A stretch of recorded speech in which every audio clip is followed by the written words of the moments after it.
A lot of times if a child is grinding their teeth at nighttime, it can indicate that there's some type of breathing problem like sleep apnea while they're asleep. The thing is that sleep apnea isn't something that happens overnight. You don't just wake up one day and discover that you magically have sleep apnea.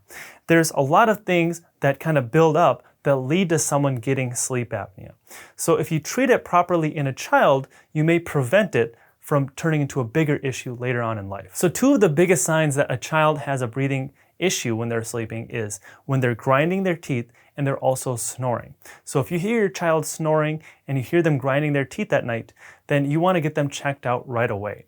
So you can either get them looked at by a dentist or you can take them to an ENT, an ear, nose, and throat doctor to get their airway evaluated. So what can cause a child to have these breathing problems while they're sleeping? Well, one of the biggest things that can cause this is how they're breathing throughout the day.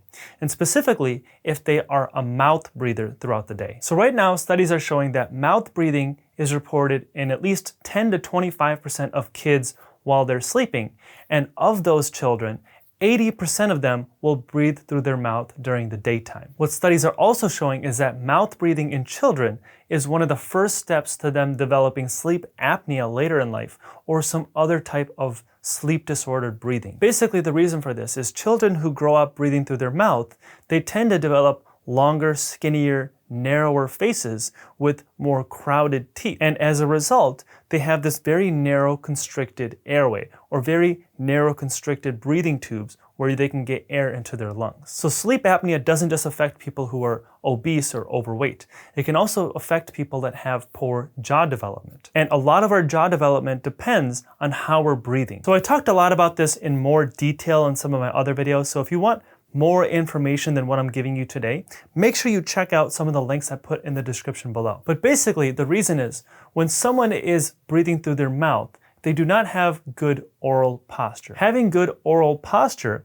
is one of the best ways to help develop our jaws normally and in turn prevent having issues like sleep apnea. So the perfect oral posture is when your lips are closed and your teeth are slightly touching and your tongue is resting against the roof of your mouth. And when you have your oral posture like this at all times, then you're always going to be breathing through your nose. And the other thing is, when your tongue is resting against the roof of your mouth, then that triggers the stem cells in your jaw to start growing wider and forward.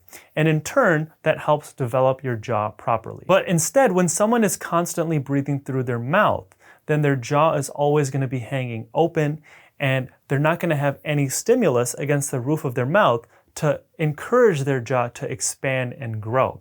So instead, everything is left constricted and narrow, and also their teeth will not have enough room to grow in the right place, and they're going to be left with a lot of crowding and misaligned teeth. Now, the other problem with mouth breathing is people who are mouth breathers are more likely to get sick, and they're also more likely to have bigger tonsils and adenoids and get those tonsil and adenoid infections. So a lot of times in my practice, when I do my airway exam and I see these bigger tonsils, it's usually people who are mouth breathers. And the reason that mouth breathing causes these bigger tonsils is one, when you breathe through your mouth, you're always drying out all that saliva in your mouth. And your saliva has a lot of antibacterial properties that can prevent those tonsil infections. But also, nose breathing will directly prevent you from being sick because your nose acts as a big filter. It filters out a lot of that air, it filters out a lot of the dust and particles that can cause allergies. It also filters out a lot of viruses and bacteria that can cause you to get sick. And when you breathe through your nose, it also produces a molecule called nitric oxide. So nitric oxide is a vasodilator and also an antibacterial. So it'll dilate your blood vessels and it'll also basically clear out any bacteria and prevent you from getting sick. When you get all those benefits from breathing through your nose, it's very unlikely that you'll be getting sick, or you'll get sick very rarely.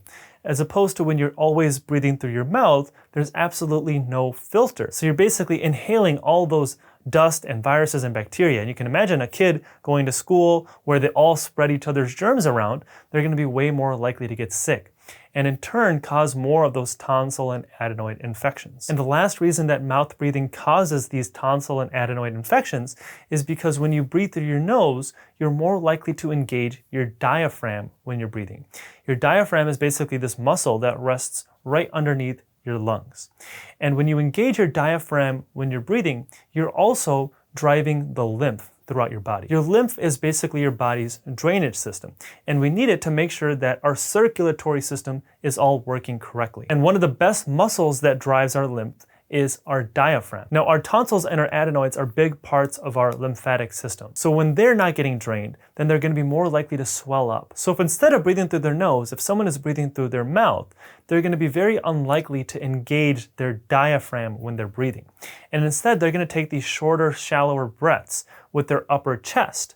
And in turn, they're not going to be draining that lymph from their tonsils and their adenoids. So now you're going to be way more likely to get sick and have those tonsil and adenoid infections, and you're also going to be way more likely to have swollen tonsils and adenoids because they're full of lymph. And this is why a lot of the time, people who are mouth breathers and have these sleeping issues need to get their tonsils and their adenoids removed. Now, this happens a lot in my practice where I see all these signs and I refer to an ENT, and that child comes back to me after having their tonsils and adenoids removed. And a lot of times the parents are super happy because that kid now is sleeping so much better, they're not snoring, their sleep apnea improved, etc. But the problem is that this is only a temporary fix. Removing your tonsils and adenoids will fix the problem temporarily, but it's not fixing the root cause of the problem. And we figured out now the root cause of that problem is having that poor oral posture and not breathing correctly. So it's really important if your child is having these symptoms, or if you got your tonsils and adenoids removed in your child, to really encourage them to start breathing through their nose and to stop breathing through their mouth at all times. There was even a sleep physician named Guilleminot who said that you are not done treating a child until you get them to stop breathing through their mouth at all times. Now again, you might be wondering, well, what if my child cannot breathe through their nose, or they always have these allergies or this stuffy nose? How can I get them to fix those allergies and fix that stuffy nose to start breathing through their nose again?